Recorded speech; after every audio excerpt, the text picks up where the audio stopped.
Here we go again, election night in Oklahoma. Good evening from the Oklahoman's video studio. I'm Dave Morris, along with Political State crew who covers the politics year-round, and tonight especially we'll lean on their expertise and guidance to guide us through as the polls have closed across the state as voters narrow down the field of candidates before the general election on November 6th. Ben Felder, Dale Denwall, Chris Castile, star of C-SPAN fame, and Justin Wingerter join us in the studio tonight. Ben, we'll lead off with you. Front page story in Tuesday's editions of the Oklahoman. You wrote about those stickers and how perhaps the number of voters might be less today, runoff versus what we saw in the primary. Those very popular I voted stickers indicate people are passionate. Yeah, I mean, runoffs are traditionally, the turnout goes down for runoffs compared to primaries, and especially the general election. The big thing this year, though, is we saw historic turnout during the primary election in June. Nearly 900,000 voters cast a ballot. Now, there was a lot of interesting things on the ballot, including a medical marijuana question that likely drove turnout. But when you look at the last few election cycles, typically we see at least a 40% drop in turnout. And that's kind of unfortunate because this is a big night. I mean, you look at the field for governor, the Republican runoff for governor. Whoever emerges between Kevin Stitt and Mitt Cornett is going to be the instant front runner in a state that leans heavily Republican. Not to say that this won't be an interesting race come November, but especially in a lot of these partisan districts where the winner of the party in power's nomination is likely to win in November. The runoff elections, maybe they don't get as much attention, but sometimes they're the most important of all.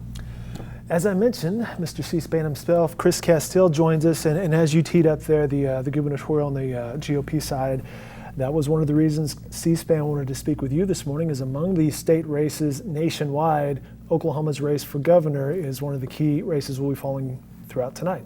It is. It's a big one, and it's been raging now for the last 2 months. And you would know, because more than any other reporter in this state, you have been glued to, and rightly so, this specific race. Yeah, and as I You're like, yeah, Dave, I know. Don't remind me. No, as I said in a tweet this morning, the last 2 months of this, so the runoff primary season it seemed longer than the 6 months that preceded it. And it's mainly just been the last few weeks, and when the negative ads started, got kind of tedious. But it's a huge race. I totally agree with Ben that. Stitt, whoever emerges from the Stitt or Cornett, instant front runner, just given various dynamics in the state right now and of this race and in this environment, but the Republicans have 7 statewide runoffs tonight. Some of them, as Ben said, will probably decide, who the next attorney general or, labor commissioner is going to be. Both of those races got a little bit contentious as well. Let's stick with the governor's race here for just a second. How did we get here? Todd Lamb was the presumptive favorite, I think, heading into this, being the lieutenant governor heading into this. If it weren't for Kevin Stitt, Todd Lamb would be against Mitt Cornett right now. But Kevin Stitt came along just the right time with a lot of money and the outsider message at a time, when there's just deep dissatisfaction in this state with how the state government is being run. He's a successful businessman. He's promised to turn things around, start managing government better, and there's really no argument from anybody that needs to be done. How did this race turn so contentious? You mentioned it was kind of chiefly the last 2 weeks. I think it turned contentious because Cornett is behind. I think those public, there were a couple of public polls came out around the same time. Each had Cornett down by 10. Whether you believe it or not, and I tend to think that they weren't far off. Almost immediately after those polls became public, groups supporting Cornett went negative and started attacking, his business over some got pretty serious regulatory violations back during the real estate boom, that led to the financial crisis. And you just kind of knew immediately, they're in trouble. And Stitt followed up with some ads that they already had in the can, questioning Trump's loyalty to President Trump, and then Cornett then came back with it. So you wound up over the last 2.5 weeks with 2 groups attacking Stitt. One, Cornett himself, Cornett's campaign, and then the one of the groups that's backing him. There are 2 independent groups that are backing his campaign. They're spending a lot of dough, and it would seem from the fact that they just kind of stepped up the frequency of those negative ads, kind of doubled down on the Bullstead ad, that they they weren't succeeding in what they were trying to do. You know, when you look back at Mick Cornett's political career, when he became mayor of Oklahoma City, he had one of those jingles that was memorable, Mick for Mayor. Mm-hmm. Perhaps he may be remembered for the Bullstead ad. Outside of Oklahoma City, that could be his legacy. I mean, if win or lose, people are going to remember Cornett for that ad. It's just after 7 p.m. across the state, which means the polls have closed. And speaking of a lot of money and contentious, Ben, I'll come back to you. A story that Arnolan Clay is working on is the Attorney General's race. Actually, I'll throw this open to anybody, but Jenner Drummer versus Mike Hunter. That has certainly seen its war of words. In fact, the Sunday Oklahoman negative ads continue in the AG race. Yeah, I mean, one thing that's interesting to me in that race is that this is a year where incumbents are under attack, and Attorney General Hunter is technically the incumbent, even though he hasn't been in there for a full term. And I'm curious to see, let the other guys speak on this as well. I mean, are voters going to see him as the incumbent in this race?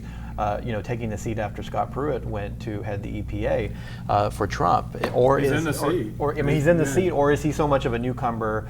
I mean, he has tried to kind of build a platform around taking on drug companies and fighting the opioid crisis. But yeah, this has been a really contentious and nasty campaign, and it'll be interesting to see if that incumbent pushback plays out in the AG's race. From the moment that Mike Hunter announced that he was running for election, he was appointed, remember, by Governor Fallin. He has really tried to get out in the public and remind everyone that he is the Attorney General, with press events,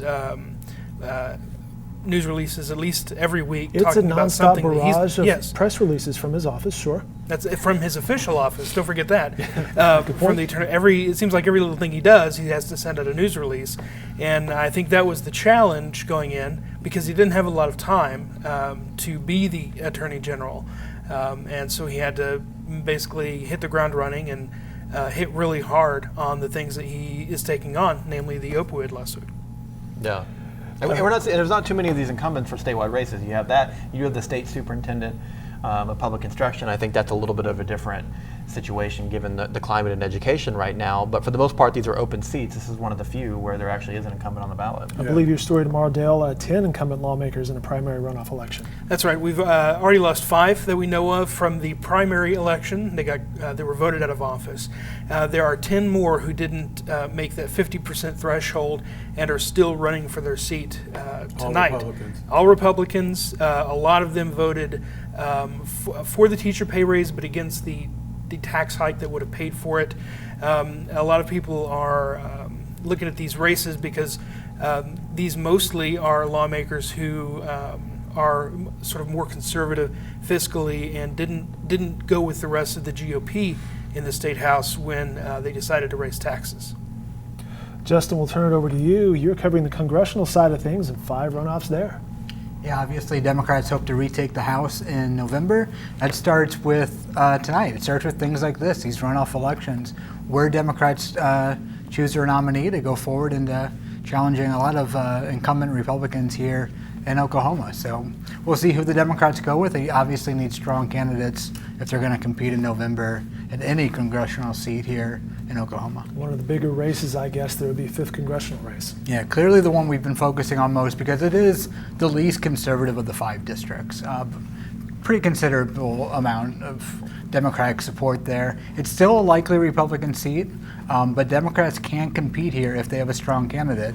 And there will likely be Kendra Horn coming out tonight. She is up against Tom Guild in the runoff here tonight. She's clearly the front runner going in, although it's been pointed out the runoffs can be a little tricky. They can be a little different with a limited number of voters, that smaller voter pool. That 1st district race, the Republican runoff tonight is probably going to decide the congressman. Right. There's not much of a chance that Democrats going to win the 1st district. Is the 1st district where Jim Reinstein obviously left to be NASA administrator, and so that seat is open. Both parties have a runoff tonight, and it's a very conservative district. So the Republican runoff, which has been very expensive, would likely decide the race. That 5th congressional district, Kendra Horn at one point had outraised Steve Russell, who is the incumbent there on the Republican side, I believe 4th quarter of last year. A lot of money in that race.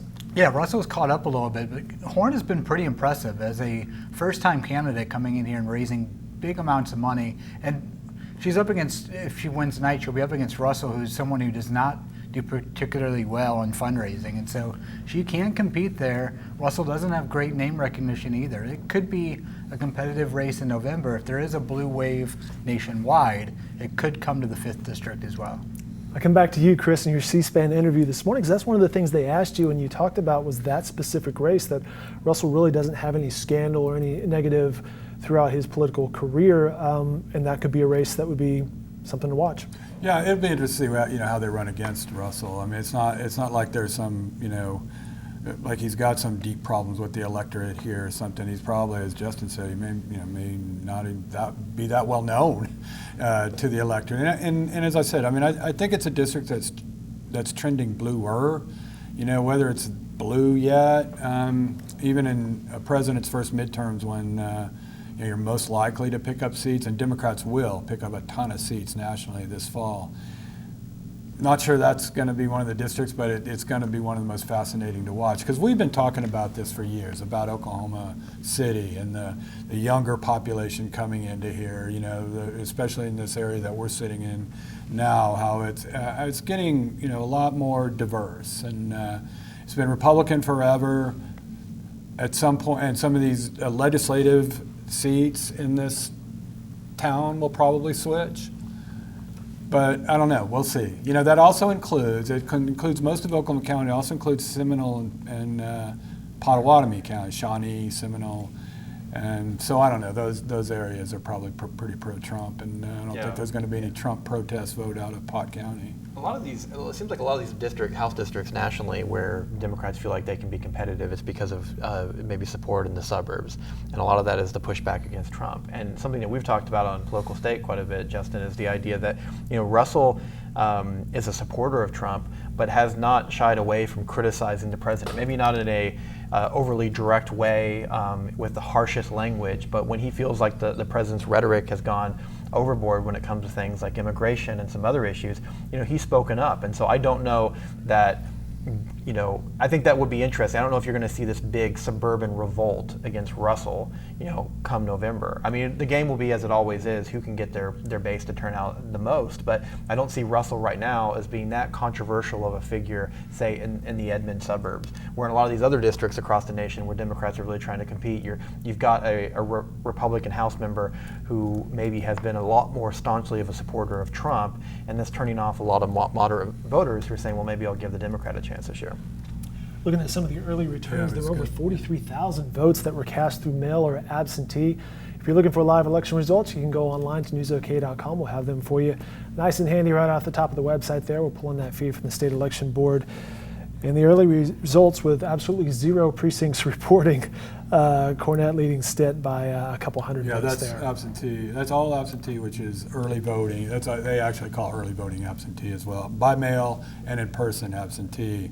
You've got Cornette was 6,962, 51%. Stitt was 6,666, 48.9%. Among the races we'll be following all night long. We'll be live at 8, 9, and 10 p.m. tonight here on newsok.com on our Facebook and social media accounts. And if you happen to be downtown, we'll be on the big screen live above the streets. Ben mentioned Political State. We mentioned that off the top as well. You can follow these guys. They have a podcast which they produce every Friday. You can find that on newsok.com and or wherever you download your favorite podcasts from. Gentlemen, I appreciate the knowledge, and we'll be back at 8 p.m.